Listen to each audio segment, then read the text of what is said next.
Assalamualaikum warahmatullahi wabarakatuh. Dalam waktu dekat kami akan mengadakan dan mewajibkan tes keperawanan bagi seluruh siswi. Halo, salam kenal. Saya Frima Putri Timur, mahasiswi Ilmu Komunikasi Universitas 17 Agustus Surabaya.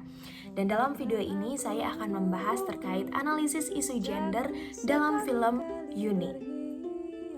Film ini menceritakan tentang tokoh Yuni yang dikenal sangat cerdas di sekolahnya dan memiliki cita-cita yang sangat mulia, yakni ingin melanjutkan pendidikan setinggi-tingginya hingga ke jenjang universitas.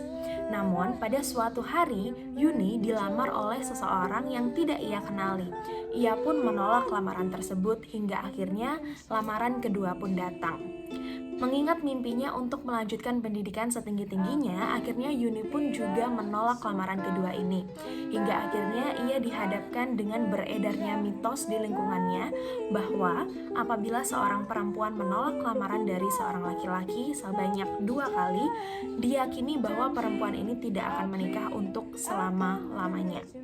Hal ini tentu membuat Yuni sangat tertekan dan akhirnya ia dihadapkan kepada 2 laki-laki lain, yakni sahabat masa kecilnya dan juga guru sastra favoritnya di sekolah.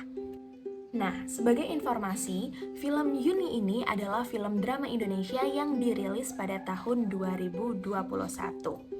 Film ini disutradarai dan ditulis oleh Kamila Andini. Film ini merupakan proyek film yang disiapkan sejak tahun 2017 dan diproduksi oleh Four Colors Film dengan produser Iva Isfansyah.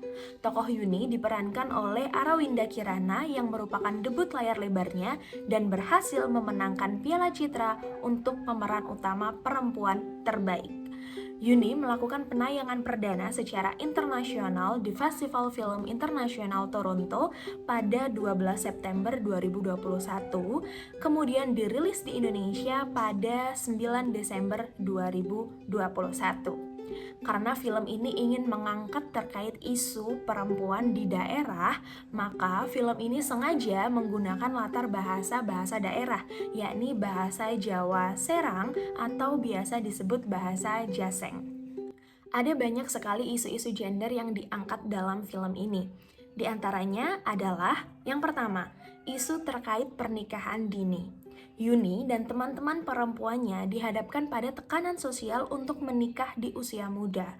Hal ini mencerminkan norma budaya yang masih mengakar di beberapa masyarakat daerah utamanya, di mana perempuan dianggap lebih berharga jika sudah menikah. Isu kedua yang ada dalam film ini adalah terkait pendidikan perempuan. Yuni memiliki ambisi untuk melanjutkan pendidikan ke jenjang yang lebih tinggi. Namun, impiannya terbentur oleh ekspektasi masyarakat yang lebih menghargai peran perempuan sebagai seorang istri dan ibu dan menganggap bahwa perempuan itu tidak perlu untuk menggapai pendidikan setinggi mungkin. Isu gender yang ketiga adalah terkait kebebasan memilih.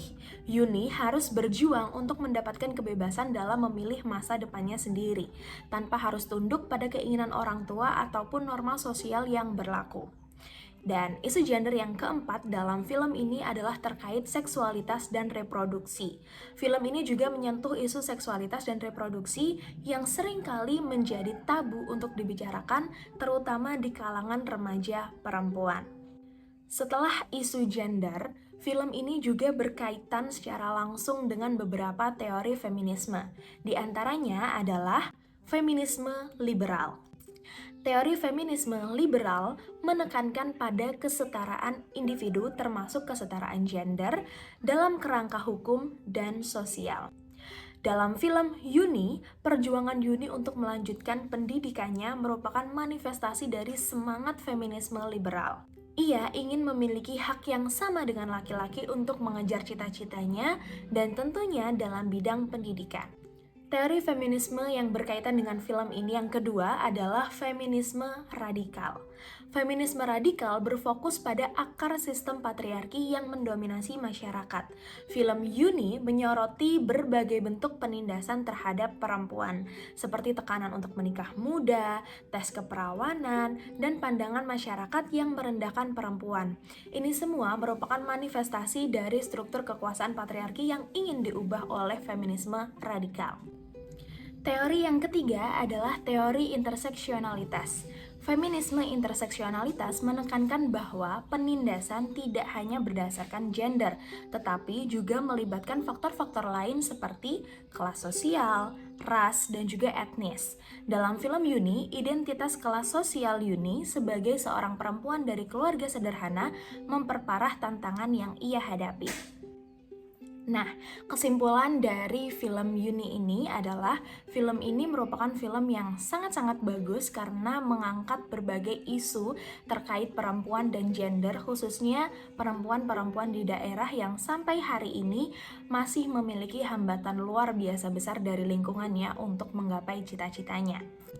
Sekian presentasi terkait analisis isu gender kali ini, semoga bermanfaat. Dan kalau kalian belum nonton film ini, saya saranin sih kalian harus segera nonton ya. Dan jangan lupa beri tanggapan dan juga analisis juga dalam film ini, karena film-film seperti ini sangat-sangat patut untuk didukung terus. Terima kasih dan sampai jumpa. Bener tak? Tata harap nikah.